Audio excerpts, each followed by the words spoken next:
And we're back. I'm excited. I have not released a podcast episode since September. We're just coming back now in February. And I want to talk about why I stepped back. And I want to talk about why my podcast still worked because my stepping back really highlighted why I podcast the way I podcast. I also want to say right up front, this is a do as I say, not as I do kind of episode.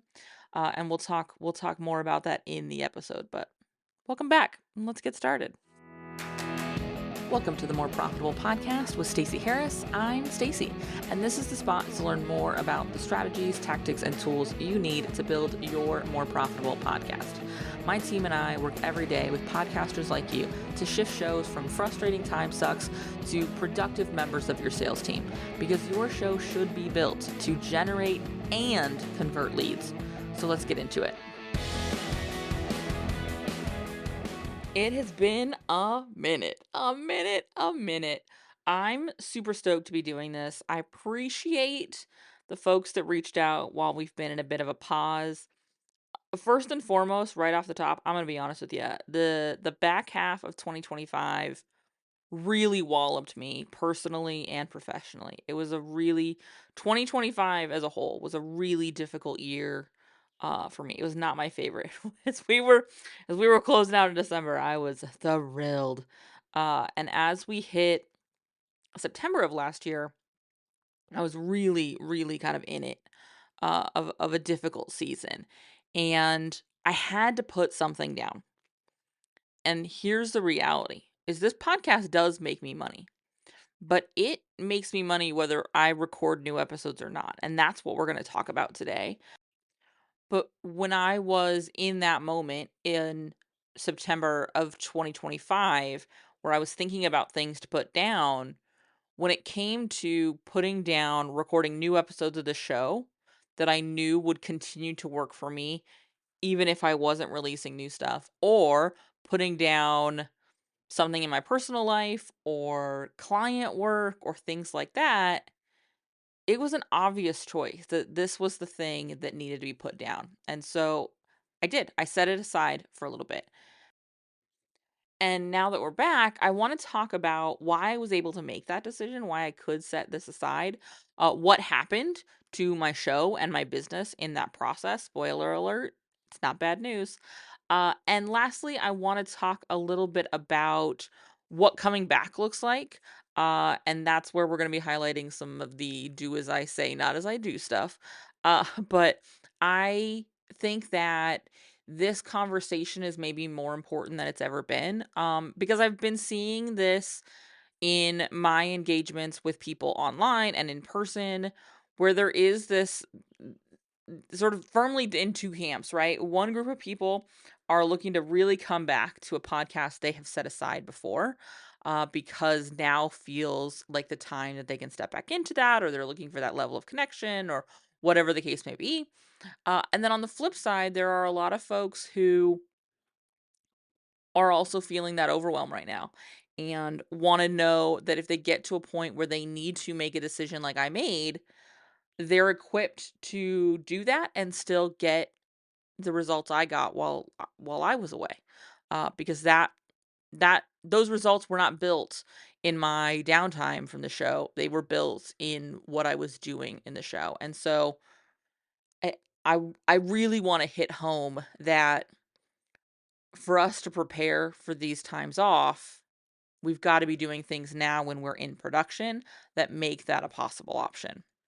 Let's first sort of jump in to how I made this decision and why I was able to make it. If I'm being completely upfront and honest with you, it wasn't a decision I made with a ton of forethought. It wasn't a decision I was like when that last episode came out, episode 690 came out in September, I didn't realize it was going to be the last episode I did before I took a big break. It kept getting closer and closer to when I was going to record what's next, and I kept not having capacity for it. For one reason, or really, if I'm honest with you, 8 reasons, because that's kind of where I was in the back half of 2025. There was just a lot going on. And so it really took me sort of just facing the reality of the situation.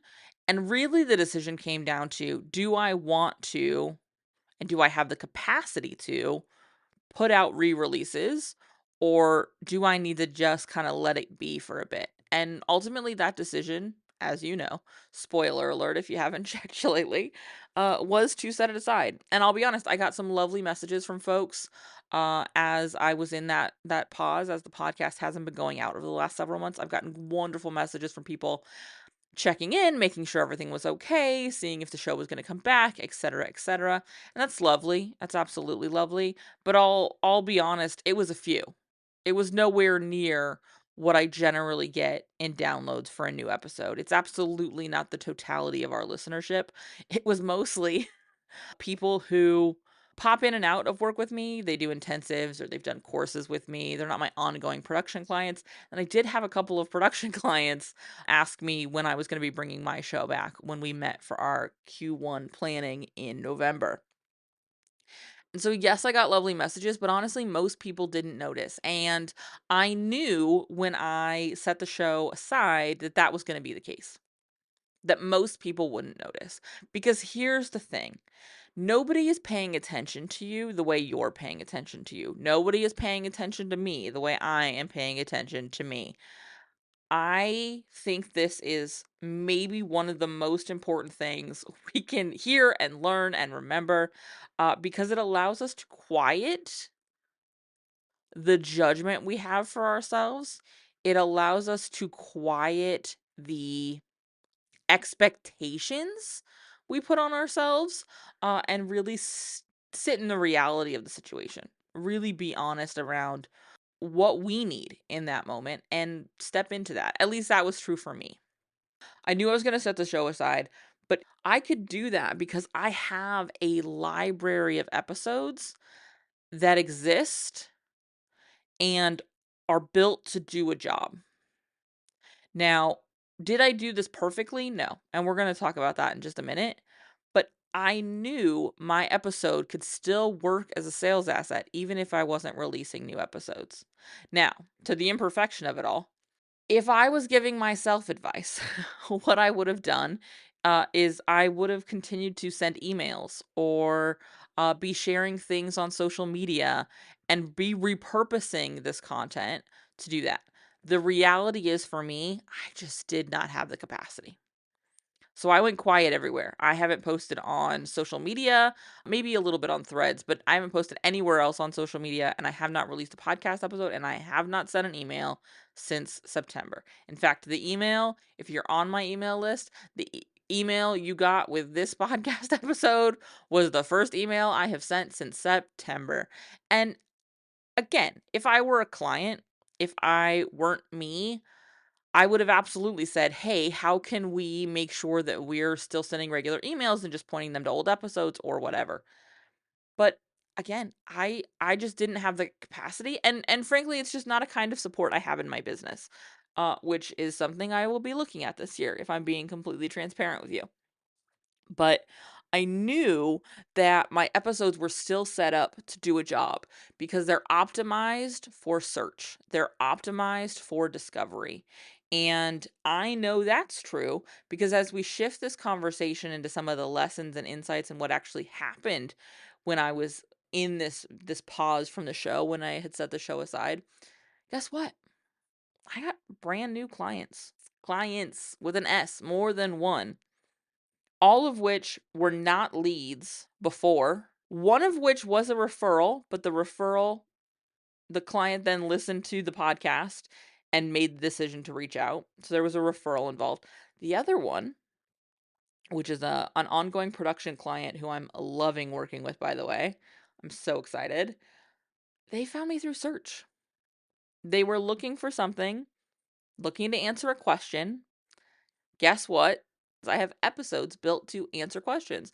And so when they searched that question, my show popped up and they went down the rabbit hole and they reached out and they booked a sales call and we had a conversation and they signed a contract and now we're working together.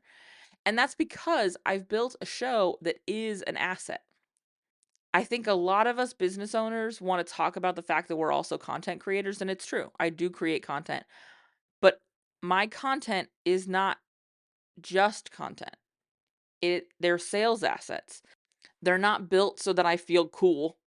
They're not built so that I can check a box that someone told me to check. They're not built to fill space.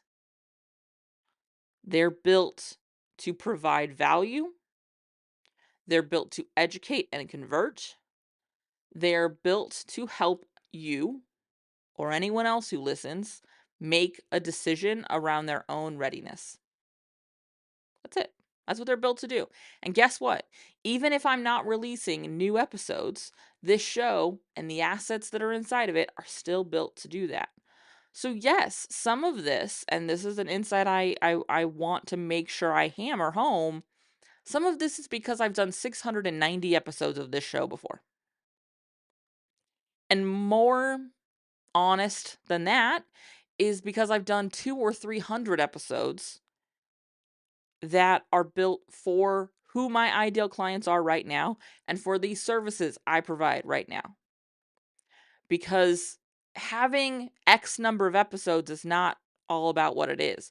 If I had 690 episodes, but only the last 15 spoke to who my ideal clients are now and the kinds of services I provide now, then I have 15 episodes. That's it. The reality is, though, is I've been doing this long enough. I have been creating content in this space long enough. I have been hitting these buttons long enough that I get to do this. It is one of the benefits of long-term consistency is I got to take this gap and my show still got to work. And I say that because I think there is an understatement of value around stick-to-itiveness. This wasn't an option because I have a podcast. It was an option because I have a podcast that I've been executing with in a certain way for a long time. And the downside of that is there's no other way to earn that but time on task, right? Chopping the wood, carrying the water, doing the thing over and over and over again. The other side of that is this is why I talk about podcasts being a long-term asset. And this is something we're going to talk about more in the next couple of weeks because I really want to spend some time talking about the reason podcasts are more valuable than ever. Because some of this is the insights I've had as I've had this time away from the podcast production, like day to day. Our social media feeds have shifted in the last couple of years from a follower-focused algorithm to an interest or topic-focused algorithm. So I'm no longer seeing the people I follow exclusively. I'm seeing a ton of suggested content. I'm seeing a bunch of stuff I might like based on other things I've engaged with.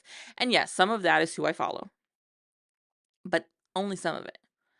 The rest of it is what I'm paying attention to, what I'm engaging with, what I'm clicking, what I'm sending friends, what I'm sharing, what I'm reposting, what I'm searching for, those kinds of things. And as we shift into further and further into this interest and topic focused algorithm, it becomes harder and harder to nurture people on social because I don't know that you're going to see me again. And I don't know how much of my stuff if you're gonna see. I think a great example of this is how often, and I'm sure you've experienced this as well. You follow someone because you see them in your feed over and over again, and you're like, oh my god, I really do love this account, and so you decide to follow it, and then you never see them again. And I'm not even gonna call out one specific platform here, because frankly, I've seen this happen on Instagram and I've seen this happen on TikTok. But it's a real thing. And so it's imperative that I be moving people to a place where I can actually nurture and engage them. And so instead of moving people to follow me, I'm moving people to click the link, come check out the show. And that's where I'm seeing actual results on social media. Now, granted, in this last several months, I have not been posting anywhere but threads on occasion, and certainly not driving traffic anywhere. But this was true before I hit the pause. This was true for the totality of 2025. It is imperative that I move people from social to the show. Because yes, social is top of funnel and people absolutely discover me and the podcast there. But they get into my work and they see me as a solution on the podcast. And that doesn't necessarily have to be a podcast. For other people, it's blog posts. For some people, it's video stuff and it's all on YouTube. For some folks, it's their email. It's a newsletter, Substack, something like that. Whatever it is where they can get longer form content, where they're going to get notifications from their podcast player or see you in their inbox or whatever that thing is, notifications in the Substack app, whatever it is, but there's a place where they're hearing from you continuously because they've chosen to engage with your content. This break really highlighted for me how this long form content that feels, honestly, in today's sort of internet, it almost feels old school, right? Like, I see so many people being like, 2026 is the year I'm going back to blogging. I'm going back to old school internet. And I'm like, yes, awesome. Long form, do it. Because A, we're craving it.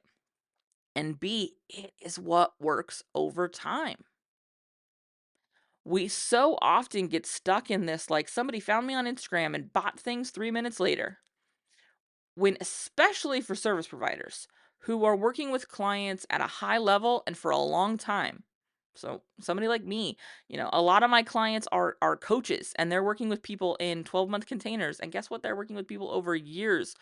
Even in the cases where they're, course creators or running group programs, they're moving people through a series of programs, right? They've got a back end offer where their existing clients continue to work with them and continue to book with them. And so it really is this long-term relationship. That doesn't happen 3 minutes after you saw me for the first time on TikTok or on Instagram or on Threads or on YouTube or on wherever the case may be. Facebook. Are people still on Facebook? I don't know. I have a Facebook profile, but I only use it to access Marketplace. But I want to be really clear on this insight because if you're podcasting right now, you've absolutely heard this idea that it's a long game. And it is. And that's a good thing because it means when you build your show the right way, it can keep paying off for a long time. The work I did a year ago, 2 years ago, 3 years ago, 5 years ago, that is what allowed me to keep getting clients even when I set aside the podcast, the social media, the email, frankly, my marketing. Now, I will say, one of the things I'm looking at as I come back is the business you have right now is the result of the marketing you did 3 to 6 months ago. And so as somebody who hasn't done any marketing in 3 to 6 months, not quite 6 months, but 3 to 6 months, it's in that window. I'm paying attention to what does my business look like. And guess what? I am still getting inquiries because even though I wasn't actively marketing, the long tail efforts of my intentional work is still paying off. And this is why podcasting is so valuable and why right now, when you do have the capacity to get your podcast done, or right now, when you are looking to partner with somebody who can help you keep your show consistent, who can help sort of manage some of your show with you, can help take some of that work off your plate so that it's not eating up so much of your capacity. I want you to be thinking right now about, is the episode you build today going to help future you step back if you want or need to? Because this is how you take the unexpected break. We talk a lot about how you can take planned time off. I talk about this pretty regularly when we get ready to take our end of the year break. I talk about this a ton with clients as we start to get into late Q2, early Q3, and people are taking like summer holidays or stepping back while their kids are out of school or whatever the thing is that they need space for. We talk a lot about those intentional breaks and how we can plan for them and work around them. But what happens when it hits the fan? When something has to give? which is where I was in September. Something had to give. That unplanned break comes from how strategically you're chopping the wood and carrying the water on your show right now. Because I intentionally plan my episodes, because I build assets that speak to my listeners' needs, but more importantly, speak to my clients' needs, that's why I'm able or was able to take the unexpected break. Now, I want to close us up. I'm going to put the soapbox away. I want to close us up with reentry, because I think this is the place we always get a little hairy, right? Do I talk about it? Do I not talk about it? Could I come back? And I think that's what keeps people offline a little longer, or keeps people from ever coming back. And I hear this a lot from strategy clients and people who are interested in bringing in production support because maybe they DIY'd their show the first time and they realize, man, that's a killer. If I'm going to do this again, I'm going to need help. I'm here for you. Reach out. How do you come back? In most cases, I'm going to tell you to just come back. Just start releasing episodes again. Build the content that speaks to the questions your potential clients are having right now. Speak to what's happening now. You do not need to say, I know I've been gone a while, but I'm back. Now, I know I'm saying that in an episode where I said, I've been gone a while, but I'm back. And this is why I'm saying do as I say, not as I do. Because yes, I am doing this episode because we talk about podcasting here. Because I took a break from this show as somebody who sells and provides podcasting strategy and support. I took an unplanned hiatus of several months. I want to talk about it because that's normal.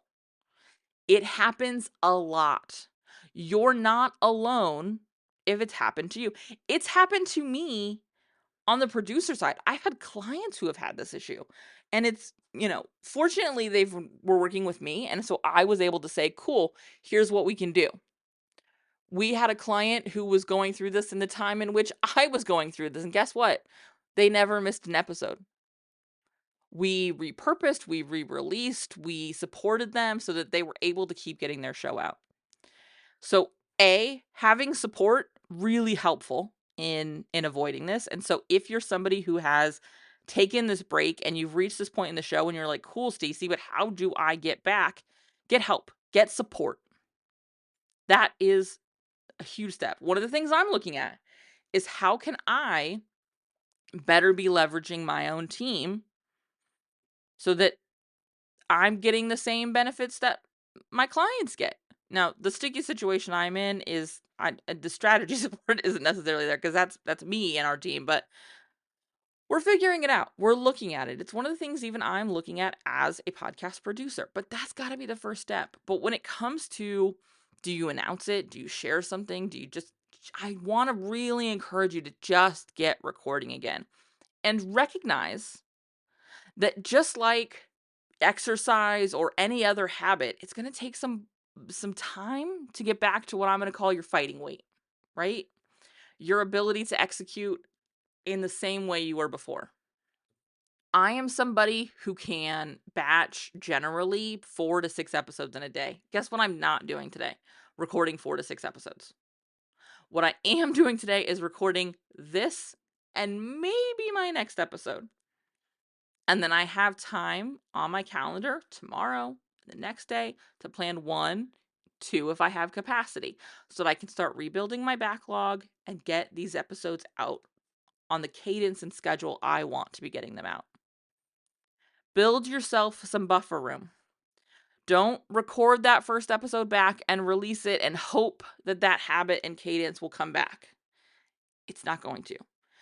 Those muscles have atrophied and we have to rebuild them. So give yourself the time and the space to rebuild them.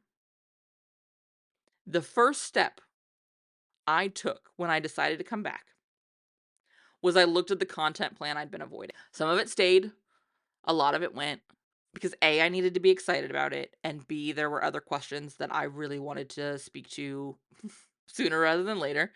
But build your plan, batch some content, then start releasing. That way you've got runway. Before you hear this episode, I will have 5, 6 episodes recorded. That's going to take me probably a week. I'll do 1, if I can, 2 a day, every day for this week. I will build back this backlog. We will get our production rolling again. And then I'll start releasing episodes. So you'll hear these. It's February now when you're hearing these. That's how I want you to come back. Build in that comfort so that each week you're not in that same panic of, do I have the capacity to do this? Because guess what? 2025 and the back end of 2025 was hard. The front end of 2026 so far has not been easier at all, even kind of. But I sat down and I reassessed and I looked at where I could do it. And I looked at what I needed to do to be able to return in a way that would allow me to return consistently. And I found the window and I found the time. And I made the shifts that I needed to make to get back. That's what you've got to do. Set yourself up for success by getting some support, being honest with yourself about your capacity. And I don't mean that in a being mean to yourself way. I mean it honest. Be clear on what you have the capacity to do right now. Because I'm not the only one the world is hard for right now. We all have the global heavy. And we all have our own local, personal, in our own backyard heavy. And then we have our own inside of us hard. Like everybody's going through something. I'm not special and unique. And I think that's important to remember, especially when you're going through this. Because when I set my show aside, there was a part of me that was like, I'm failing at this. I'm the only person who cannot handle this. And that is very simply untrue. This is universal. This experience, whatever the cause, the experience of needing this break or not having the capacity to keep this, pushing this boulder, happens to everyone at some point. Especially somebody who's been podcasting as long as I have. Here's the thing I haven't said that is probably important to say. This isn't the first time this has happened. I'm going to tell you right now that I don't plan to stop podcasting anytime soon. It probably isn't going to be the last. Now, does it happen once a year? No. It's happened maybe 2 other times in the course of 12, 13 years of this show where I took this big of a gap. It's one of the reasons the things like the podcast housekeeping series in August exist now, is so that I can start building in a cadence of space in times of the year where I knew I was going to need a little extra space. And so maybe that's what it looks like for you as you start to get back into it do I feel this way every year at this time? Do I need to build in a repeatable series? Do I need to build in a re-release schedule? Whatever it is. Do I need to be working ahead on these episodes because I know I'm not going to be able to show up for these new ones now? But be honest with yourself about how you got to needing that break and what it's going to take to be able to get back to the consistency you want to deliver on. And the other way that may happen is not just by banking episodes, but shifting your release schedule. Yes, I like a weekly cadence. It's not the only one that works, though. It's what works best for me, and we're keeping it. I'm not changing it. But I've had a couple of clients who we've shifted their cadence last year from once a week to every other week. And guess what? It kept them in their show consistently. It bought them some space. It bought them some capacity. It gave them enough grace that they didn't have to put it down. That might be what works for you. But none of it will work if you're not first honest with yourself about what you need. And that's imperative when it comes to getting back into your show. All of this to say, we're back. Thank you to those who reached out. I've already thanked you when you reached out, but if you noticed I was gone, I appreciate you. I'm back. I'm stoked for what we have coming. We are just 8 episodes away, I think now. It's 691, so maybe 8, 9 episodes away from 700. I'm stoked for that episode. I will be recording it in the next couple of weeks. I cannot wait to share it with you. If you have questions you'd like to see me cover on this show this year, I want to invite you to reach out. I want to invite you to, come talk to me on Threads or leave me an Instagram DM or on LinkedIn or send me an email As you know, if you have ever listened to the show before, I accept all forms of communication except carrier pigeons because I don't do birds. Other than that, I want to wrap this episode up by reminding you to take care of yourself, take care of your community, people around you. If I can be of support to you in any way, please reach out. Genuinely, I would love to hear from you, and I want to support you however I can in the podcast or, realm or otherwise. So I'm here. Reach out. We all need each other right now. I am so excited. Like, I can genuinely, in my body right now as I'm recording, I feel so good to be back. And I think I'm gonna record another one because I'm feeling back. All right, I will catch you back here next week, for real this time. Thanks so much for listening to the show. Remember that content consumption does not make changes. So commit to doing something from today's episode. Maybe it's taking action on what we talked about. Maybe it's reaching out to me and learning more about podcast strategy intensives or what podcast production looks like with our team. All of that is over at uncommonlymore.com. And if you haven't yet signed up for the podcast newsroom, I want to remind you that is a great next step. If you're not really sure what comes next, hang out over there.